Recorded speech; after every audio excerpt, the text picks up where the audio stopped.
വിദേശത്ത് പോകണോ നാട്ടിൽ ഇരിക്കണോ എന്നുള്ള ഒരു കൺഫ്യൂഷൻ. എക്സാം റിസൾട്ട് വന്നു. വിത്തിൻ 7 days എനിക്ക് ജോയിൻ ചെയ്യേണ്ടി വന്നു. 60 ദിവസം കൊണ്ട് എന്റെ ജീവിതം മാറി വന്നു. ഹായ്, എന്റെ പേര് ആകാശ് ചന്ദ്രൻ. ഞാൻ സൗത്ത് ഇന്ത്യൻ ബാങ്കിലെ അസിസ്റ്റന്റ് മാനേജറായിട്ട് വർക്ക് ചെയ്യുന്നു.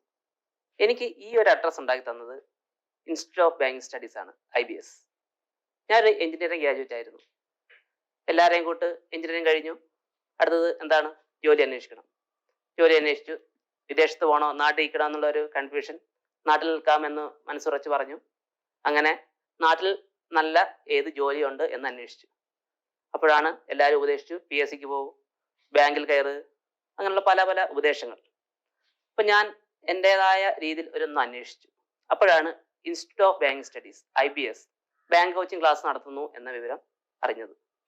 ഞാൻ അന്വേഷിച്ചു, ചെന്നു, അവർ പറഞ്ഞു 6 മാസത്തെ ഇന്റൻസീവ് കോച്ചിങ് ആണ്, ക്ലാസ് ആണ്, നല്ലപോലെ വർക്കൗട്ട് ചെയ്യണം, ഉറപ്പായിട്ടും ബാങ്ക് ജോലി കിട്ടും, പെട്ടെന്ന് കിട്ടും. ഞാൻ ആ സമയത്ത് തന്നെ ഒരു PSC കോച്ചിങ് സെന്ററിൽ പോയി അന്വേഷിച്ചു, എന്താണ് എങ്ങനെയാണ്. അവർ പറഞ്ഞു 2-3 വർഷം വർക്ക് ചെയ്താൽ ഏതെങ്കിലും ലിസ്റ്റിൽ ഉൾപ്പെടാം. അവരങ്ങനെയാണ് പറഞ്ഞത്. പക്ഷെ IBS എന്നോട് പറഞ്ഞു, നിങ്ങൾക്ക് ഉറപ്പായിട്ടും ജോലി കിട്ടും, നിങ്ങൾ കൂടി വർക്കൗട്ട് ചെയ്യണം. ഓക്കെ, ഞാൻ അങ്ങനെ IBS ജോയിൻ ചെയ്തു. അവർ ഒരു ഇന്റൻസീവ് കോച്ചിങ് തന്നിരുന്നു. പക്ഷെ ഞാൻ അത്രത്തോളം നല്ലപോലെ പഠിച്ചില്ല. ഞാൻ പക്ഷെ പ്രിലിംസ് എല്ലാം പാസ്സാവുന്നു, മെയിൻസ് പാസ്സാവുന്നില്ല. അവസാനം ഞാനിവിടെ ആ ഇന്റൻസിലേക്ക് ഇറങ്ങി വന്നു. അങ്ങനെ ഒരു 10-12 മാസം, മാക്സിമം ഒരു 10 മാസമൊക്കെ ആയപ്പോഴത്തേക്കും ഞാൻ പ്രിലിംസ് പാസ്സാവുന്നു, ഇന്റർവ്യൂ പാസ്സാവുന്നു, എക്സാം കിട്ടുന്നു, അങ്ങനെയുള്ള തരത്തിലേക്ക് വരുന്നു. അങ്ങനെ ഞാൻ 2017 സൗത്ത് ഇന്ത്യൻ ബാങ്കിന്റെ മെയിൻ എക്സാം പാസ്സായി, ഇന്റർവ്യൂ പാസ്സായി, ബാങ്കിൽ സെലക്ട് ആവുന്നു. ആ സെലക്ട് ആവുന്ന സമയത്ത് തന്നെ ഞാൻ DBF എന്നൊരു കോഴ്സ് അവിടുത്തെ വലിത്തൻ സാർ, സതീഷ് സാറിനോട് പറയുന്നു, ഇതുപോലെ DBF എന്നൊരു കോഴ്സ് ഉണ്ട്, ഈക്വലന്റ് ടു JB, നിങ്ങളത് പാസ്സാവണം, പഠിക്കണം, പഠിച്ചാൽ ക്യാഷും നല്ല സാലറി ബെനിഫിറ്റും ഉണ്ട്, നിങ്ങൾക്ക് നോളജും കൂടും. അങ്ങനെ ഞാൻ DBF ജോയിൻ ചെയ്യുന്നു. പക്ഷെ അത്ഭുതം എന്ന് പറയട്ടെ, എനിക്ക് ആ DBF കംപ്ലീറ്റ് ചെയ്യാൻ കഴിഞ്ഞില്ല.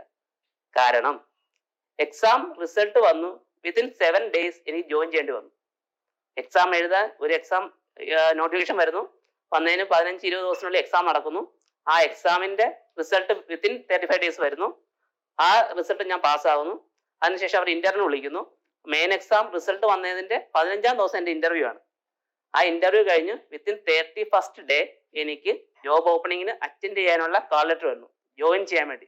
എല്ലാം കൂടെ വിത്തിൻ 60 ദിവസം കൊണ്ട് എന്റെ ജീവിതം മാറി പറഞ്ഞു. അങ്ങനെ ഞാൻ സൗത്ത് ഇന്ത്യൻ ബാങ്കിലെ തൃശ്ശൂർ മെയിൻ ഓഫീസിൽ ജോയിൻ ചെയ്തു. അവിടുന്ന് തന്നെ എനിക്ക് പോസ്റ്റിംഗ് കിട്ടിയത് ഗുരുവായൂർ ബ്രാഞ്ചിലാണ്. എല്ലാവരും പറഞ്ഞു ഭാഗ്യം, ഞാനും വിചാരിച്ചു ഭാഗ്യം. അങ്ങനെ DBF കംപ്ലീറ്റ് ചെയ്ത് ഞാൻ അത് JBയിലേക്ക് കൺവേർട്ട് ചെയ്തു. പ്രൊബേഷൻ കഴിയുന്ന മുമ്പേ ഞാൻ JB കംപ്ലീറ്റ് ചെയ്തു. നെക്സ്റ്റ് എന്താണ്? എല്ലാവർക്കും അറിയാം, CAB ടഫാന്ന് എല്ലാവരും പറഞ്ഞു. ടഫല്ല, അതിന് നല്ല രീതിയിൽ ഉള്ള കോച്ചിങ് കിട്ടിയാൽ ഈസി ആയിട്ട് പാസ്സാകും. ഞാൻ ഫസ്റ്റ് അറ്റംപ്റ്റിലെ CAB പാസ്സായി with the help of IBS.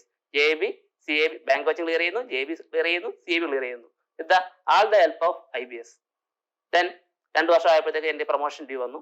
Promotion എങ്ങനെയാ, പോണോ വേണ്ടായോ, എങ്ങനെ കിട്ടുമോ? അപ്പോഴും വന്നു IBS ലെറ്റർ, ഞങ്ങൾ പ്രൊമോഷൻ ക്ലാസ് നടത്തുന്നു, വരിക. ചെന്നു, 3 ദിവസത്തെ ക്ലാസ്, നല്ല ഇന്റർവ്യൂ പാനൽ, നല്ല എക്സാംസ് എല്ലാം കഴിഞ്ഞു അസിസ്റ്റന്റ് മാനേജറായി. ഇപ്പോൾ ഞാൻ മാനേജറായിട്ടുള്ള പ്രൊമോഷനിലേക്ക് നിൽക്കുന്നു. ഇപ്പോഴും എനിക്ക് ലെറ്റർ വന്നു, ഞങ്ങൾ manager scale 1 to 2 promotion class നടത്തുന്നു, യു ആർ ആൾസോ വെൽക്കം. എന്റെ life from the beginning of 0 to 100 എന്ന് പറയുന്ന സ്ഥലത്ത് നിന്നിട്ടുണ്ടെങ്കിൽ അതിന് ഒരേ ഒരു കാരണക്കാർ IBS ആണ്.